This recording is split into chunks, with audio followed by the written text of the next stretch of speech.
ఓం శాంతి. ఈరోజు మురళి డేట్ 8 జనవరి 2025. బాబా చెప్తున్నారు, మధురమైన పిల్లల్లారా, తండ్రి శ్రీమతం మీకు 21 తరాలకు సుఖంనిస్తుంది. ఇంత అతీతమైన మతాన్ని బాబా తప్ప ఎవ్వరూ ఇవ్వలేరు. మీరు శ్రీమతంను అనుసరిస్తూ ఉండండి. ప్రశ్న: స్వయానికి రాజ్య తిలకాన్ని ఇచ్చుకునేందుకు సహజ పురుషార్థం ఏది? జవాబు: 1. స్వయానికి రాజ్య తిలకాన్ని ఇచ్చుకునేందుకు తండ్రి నుండి ఏ శిక్షణలు లభిస్తున్నాయో వాటిని పూర్తిగా అనుసరించండి. ఇందులో ఆశీర్వాదము, కృప చూపే మాటేది లేదు. 2. తండ్రినే అనుసరించండి, ఇతరులను చూడరాదు. మన్మనాభవ స్థితిలో ఉండాలి. దీని ద్వారా మీకు తిలకము తనకు తానుగా లభిస్తుంది. చదువు మరియు స్మృతి యాత్ర ద్వారానే మీరు బికారుల నుండి రాకుమారులుగా అవుతారు. పాట: ఓ నమః శివాయ. ఓం శాంతి. బాప్ మరియు దాదా ఓం శాంతి అన్నప్పుడు 2 సార్లు కూడా చెప్పవచ్చు. ఎందుకంటే ఇరువురు ఒక్కరిలోనే ఉన్నారు. ఒకరు అవ్యక్తం, రెండోవారు వ్యక్తం. ఇరువురు కలిసి ఉన్నారు. ఇరువురి శబ్దం ఒకటిగా ఉండవచ్చు, వేరువేరుగా కూడా ఉండవచ్చు. ఇది ఒక అద్భుతం. పరంపిత పరమాత్మ ఇతని శరీరంలో కూర్చుని జ్ఞానాన్ని వినిపిస్తారని ప్రపంచంలో ఎవరికీ తెలియదు. ఇది ఎక్కడ రాయబడి లేదు. నేను ఈ సాధారణ తనువులో అనేక జన్మల అంతిమంలో ఇతనిలో ప్రవేశిస్తాను. ఇతని ఆధారాన్ని తీసుకుంటానని తండ్రి కల్పకృతం కూడా చెప్పారు. ఇప్పుడు కూడా చెప్తున్నారు. గీతలో ఇటువంటి కొన్ని వాస్తవమైన మహావాక్యాలు కూడా ఉన్నాయి. నేను అనేక జన్మల అంతిమంలో ఎప్పుడైతే ఇతన్ను వానప్రస్థ స్థితిలో ఉంటాడో అప్పుడు ప్రవేశిస్తాను అనేది వాస్తవమైన విషయం. ఈ శ్లోకం ఇతనికి సరిగ్గా వర్తిస్తుంది. సత్యుగంలో మొట్టమొదట జన్మ కూడా ఇతందే. మళ్ళీ చివర్లో వానప్రస్థ స్థితిలో ఉన్నాడు. ఇతనిలోనే తండ్రి ప్రవేశిస్తారు. ఎన్ని పునర్జన్మలు తీసుకున్నాడో ఇతనికి తెలియదని ఇతని గురించే చెప్తారు. శాస్త్రాల్లో 84 లక్షల పునర్జన్మలు అని రాసేశారు. ఇదంతా భక్తి మార్గం. దీనిని భక్తి కాండము అని అంటారు. జ్ఞానకాండం వేరు, భక్తి కాండం వేరు. భక్తి చేస్తూ చేస్తూ క్రిందకు దిగుతూనే వస్తారు. ఈ జ్ఞానం ఒక్కసారి మాత్రమే లభిస్తుంది. తండ్రి ఒకేసారి అందరికీ సద్గతిని ఇచ్చేందుకు వస్తారు.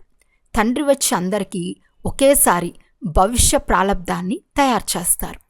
మీరు భవిష్య కొత్త ప్రపంచం కొరకే చదువుతున్నారు. తండ్రి నూతన రాజధాని స్థాపన చేసేందుకు వస్తారు. కనుక దీనిని రాజయోగము అని అంటారు. దీనికి చాలా మహత్వం ఉంది. భారతదేశ ప్రాచీన రాజయోగాన్ని ఎవరైనా నేర్పిస్తే బాగుంటుంది అని అనుకుంటారు. కానీ ఈ రోజులలో సన్యాసులు విదేశాలకు వెళ్ళి మేము ప్రాచీన రాజయోగాన్ని నేర్పించేందుకు వచ్చామని చెప్పుకుంటారు. మేము నేర్చుకోవాలని విదేశీయులు కూడా అనుకుంటారు. ఎందుకంటే యోగము ద్వారానే స్వర్గస్థాపన జరిగిందని భావిస్తారు. యోగ బలం ద్వారా మీరు స్వర్గానికి అధికారులుగా అవుతారని తండ్రి చెప్తున్నారు. స్వర్గాన్ని స్థాపన చేసిన వారు తండ్రి, కానీ ఎలా స్థాపన చేస్తారో వారికి తెలియదు. ఈ రాజయోగాన్ని ఆత్మీక తండ్రి మాత్రమే నేర్పిస్తారు. దేహదారి మనుషులు ఎవ్వరూ నేర్పించలేరు. ఈ రోజుల్లో కల్తీ, మోసము చాలా ఉంది కదా. అందుకే తండ్రి నేను పతితులను పావనంగా చేసేవాడిని చెప్తారు. మళ్ళీ పతితంగా చేసేవారు కూడా తప్పకుండా ఎవరో ఉంటారు. అలాగే ఉంది కదా. ఇప్పుడు మీరు నిర్ణయించుకోండి. నేనే వచ్చి సర్వ వేద శాస్త్రాలు మొదలైన వాటి సారాన్ని వినిపిస్తాను. జ్ఞానం ద్వారా మీకు 21 జన్మల సుఖం లభిస్తుంది. భక్తి మార్గంలో అల్పకాల క్షణభంగుర సుఖముంది. ఇది 21 తరాలకు సుఖం. దీనిని తండ్రియే ఇస్తారు. తండ్రి మీకు సద్గతిని ఇచ్చేందుకు ఏ శ్రీమతాన్ని ఇస్తారో అది అన్నిటికంటే భిన్నమైనది. ఈ తండ్రి అందరి మనసులు తీసుకునేవారు. ఆ జడమైన దిల్వాడా మందిరం ఎలా ఉందో అలా ఇది చైతన్య దిల్వాడా మందిరం. అక్కడ ఖచ్చితంగా మీ కర్తవ్యాల చిత్రాలే తయారు చేయబడి ఉన్నాయి. ఈ సమయంలో మీ కర్తవ్యం నడుస్తుంది. అందరికీ సద్గతినిచ్చేవారు, అందరి దుఃఖాన్ని హరించి సుఖాన్నిచ్చే దిల్వాలా తండ్రి లభించారు. శివబాబా మహిమ ఎంతో ఉన్నతాతి ఉన్నతమైనదని మహిమ చేయబడింది. సర్వశ్రేష్టమైంది భగవంతుడైన శివుని మహిమ. చిత్రాల్లో శంకరుడు మొదలైన వారి ముందు కూడా శివుని చిత్రాన్ని చూపించారు. వాస్తవానికి దేవతల ముందు శివుని చిత్రాన్ని ఉంచటం నిషేధము. ఎందుకంటే వారు భక్తి చేయరు. భక్తి దేవతలు చేయరు, సన్యాసులు కూడా చేయరు. వారు బ్రహ్మజ్ఞానులు, తత్వజ్ఞానులు. ఎలా ఈ ఆకాశ తత్వం ఉందో అలాగే ఈ బ్రహ్మతత్వం ఉంది. వారు తండ్రిని స్మృతి చేయరు. వారికి ఈ మహామంత్రం కూడా లభించదు. ఈ మహామంత్రాన్ని సంగం యుగంలో తండ్రియే వచ్చి ఇస్తారు. అందరి సద్గతి దాత అయిన తండ్రి ఒక్కసారి మాత్రమే వచ్చి మన్మనాభవ మంత్రాన్ని సంగం యుగంలో ఇస్తారు. తండ్రి చెప్తున్నారు, పిల్లలు దేహ సహితంగా దేహ సర్వధర్మాలన్నీ త్యాగం చేసి స్వయాన్ని అశరీరీ ఆత్మగా భావించి తండ్రినైన నన్ను స్మృతి చేయండి. రావణ రాజ్యం కారణంగా మీరందరూ దేహాభిమానులుగా అయ్యారు. ఇప్పుడు తండ్రి మిమ్మల్ని ఆత్మాభిమానులుగా చేస్తారు. స్వయాన్ని ఆత్మగా భావించి తండ్రినైన నన్ను స్మృతి చేస్తూ ఉంటే ఆత్మలో ఏర్పడిన మలినాలు తొలగిపోతాయి. సతోప్రధానం నుండి సతోలోకి వచ్చినందున కళలు తగ్గిపోతాయి కదా. బంగారానికి కూడా క్యారెట్లు ఉంటాయి కదా. ఇప్పుడు కలియుగ అంతంలో బంగారం చూచేందుకు కూడా కనిపించదు. సత్యుగంలో అయితే బంగారు భవనాలే ఉంటాయి. ఎంతటి రాత్రింబవలు వ్యత్యాసం ఉంది. దాని పేరే స్వర్ణిమ యుగ ప్రపంచం. అక్కడ ఇటుకలు, రాళ్ళు మొదలైన వాటి అవసరం ఉండదు. భవనాలు నిర్మించినట్లయితే అందులో కూడా వెండి, బంగారం తప్ప ఇతర మురికి ఏదీ ఉండదు. అక్కడ సైన్స్ ద్వారా చాలా సుఖం ఉంటుంది. ఇది కూడా తయారైన డ్రామాయే. ఈ సమయంలో సైన్స్ అహంకారం ఉంది. సత్యుగంలో అహంకారం అని అనరు. అక్కడ సైన్స్ ద్వారా మీకు సుఖం లభిస్తుంది. ఇక్కడ అల్పకాల సుఖం ఉంది. మళ్ళీ దాని ద్వారానే చాలా భారీ దుఃఖం కూడా లభిస్తుంది. బాంబులు మొదలైనవన్నీ వినాశనం కొరకు తయారు చేస్తూనే ఉంటారు. బాంబులు తయారు చేయరాదని ఇతరులకు నిషేధం విధిస్తారు, కానీ వారే తయారు చేస్తారు. ఈ బాంబుల ద్వారా మా మృత్యువే సంభవిస్తుందని కూడా తెలుసు, అయినా తయారు చేస్తూనే ఉంటారు. అంటే బుద్ధి మరణించినట్లే కదా. ఇదంతా డ్రామాలో నిర్ణయింపబడి ఉంది. తయారు చేయకుండా ఉండలేరు. ఈ బాంబుల ద్వారా మా మృత్యువే సంభవిస్తుందని మనుషులకు తెలుసు, కానీ ఎవరు ప్రేరేపిస్తున్నారో తెలియటం లేదు. తయారు చేయకుండా మేము ఉండలేకపోతున్నాము అని అంటారు. తప్పకుండా తయారు చేయవలసే ఉంటుంది. వినాశనం కూడా డ్రామాలో నిర్దేశింపబడింది. ఎవరు ఎన్ని శాంతి బహుమతులు ఇచ్చినా శాంతి స్థాపన చేయవారు ఒక్క తండ్రి మాత్రమే. శాంతి సాగరుడైన తండ్రియే శాంతి, సుఖం, పవిత్రతల వారసత్వంను ఇస్తారు. సత్యుగంలో అనంతమైన సంపద ఉంటుంది. అక్కడ పాలనదులు ప్రవహిస్తాయి. విష్ణువును క్షీరసాగరంలో చూపిస్తారు. ఈ పోలికనే చెప్పబడింది. ఆ క్షీరసాగరం ఎక్కడా, ఈ విషయసాగరం ఎక్కడా? భక్తి మార్గంలో సరోవరాలు మొదలైనవి తయారు చేసి అందులో రాతిపై విష్ణువును స్థాపిస్తారు. భక్తి మార్గంలో ఎంత ఖర్చు చేస్తారు? సమయాన్ని, ధనాన్ని ఎంతగానో వ్యర్థం చేస్తారు. దేవీల మూర్తులను ఎంతో ఖర్చు చేసి తయారు చేస్తారు, మళ్ళీ సముద్రంలో పడేస్తారు. కనుక ధనం వ్యర్థమైనట్లే కదా. ఇది బొమ్మల పూజ వంటిది. వారి కర్తవ్యాల గురించి ఎవ్వరికీ తెలియదు. ఇప్పుడు మీరు ఎవరి మందిరాలకు వెళ్ళినా మీకు వారి ప్రతి ఒక్కరి కర్తవ్యం గురించి తెలుసు. ఎక్కడకు వెళ్ళేందుకైనా పిల్లలకు నిషేధం లేదు. మొదట అవివేకులుగా వెళ్ళేవారు, ఇప్పుడు వివేకవంతులై వెళ్తారు. మాకు వీరి 84 జన్మలు తెలుసని మీరు చెప్తారు. భారతవాసులకు కృష్ణుని జన్మ గురించి కూడా తెలియదు. మీ బుద్ధిలో ఈ జ్ఞానమంతా ఉంది. జ్ఞానం సంపాదనకు ఆధారం వేదశాస్త్రాలు మొదలైన వాటిలో ఏ ముఖ్య ఉద్దేశము లేదు. పాఠశాలలో సదా ముఖ్య ఉద్దేశం ఉంటుంది. ఈ చదువు ద్వారా మీరు చాలా ధనవంతులుగా అవుతారు. జ్ఞానం ద్వారా సద్గతి కలుగుతుంది. ఈ జ్ఞానం ద్వారా వీరు ధనవంతులుగా అవుతారు. మీరు ఎవరి మందిరంలోకి వెళ్ళినా అది ఎవరి స్మృతి చిహ్నమో వెంటనే అర్థం చేసుకుంటారు. ఉదాహరణకి దిల్వాలా మందిరం, అది జడమైనది, ఇది చైతన్యమైంది. ఇక్కడ వృక్షంలో ఎలా చూపబడిందో ఖచ్చితంగా అలాగే మందిరం తయారు చేయబడింది. క్రింద తపస్సులో కూర్చుని ఉన్నారు, పైకప్పులో స్వర్గమంతా ఉంది. చాలా ఖర్చుతో తయారు చేశారు. ఇక్కడైతే ఏమీ లేదు. భారతదేశం 100% శ్రేష్టంగా పావనంగా ఉండేది. ఇప్పుడు భారతదేశం 100% కనిష్టంగా దివాలా తీసి పతితంగా ఉంది. ఎందుకంటే ఇక్కడ అందరూ వికారాల ద్వారా జన్మిస్తారు. అక్కడ వికారాల మాటే ఉండదు. మనుషులు కొద్దిగానైనా పరివర్తన అవ్వాలని గరుడ పురాణంలో భయం కలిగించే విషయాలు రాశారు. కానీ డ్రామాలో మనుషులు పరివర్తన అవ్వటం లేనే లేదు.